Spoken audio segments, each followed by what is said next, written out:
On Saturday, Indigenous Services Minister Mark Miller met with demonstrators in Tyendinaga, promising to, quote-unquote, polish the chain, a reference to the Silver Chain Covenant Treaty of 1763 between the Haudenosaunee and the British monarchy, and a desire to renew relations.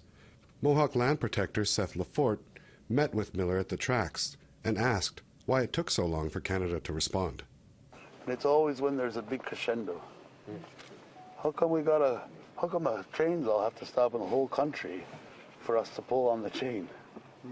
How come we got to pull that hard? The meeting then moved to the Tyendinaga Community Centre and went into the evening, where media were not allowed in. Tyendinaga Mohawk Robert Fisher said it was a good start and that Mohawk support for the Wet'suwet'en remains strong.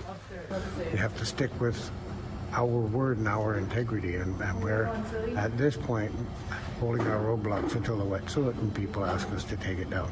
Miller also said progress was made, but showed concern that the issue might be getting lost through media coverage. There's a lot of fear going on, and there's a portrayal of Indigenous people which is negative, and it's pervasive in the public sphere. The Mohawks asked Miller to deliver their message to Justin Trudeau.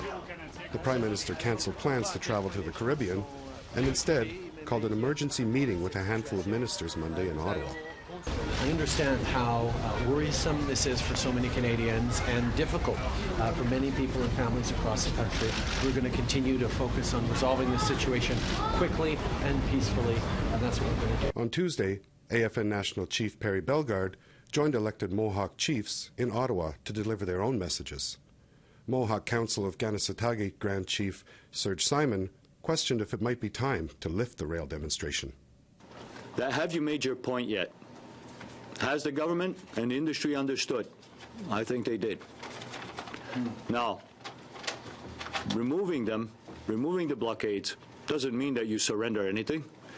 It just means you tell the government, okay, we're going to show good faith, we're going to remove the blockades, but keep this in mind. If you do not continue on a dialogue of respect with the hereditary chiefs, then we'll be back. Meanwhile, Bellegarde urged everyone to give the Wet'suwet'en time for ceremony and internal dialogue. Jamie Pashagumskum, APTN National News, Ottawa.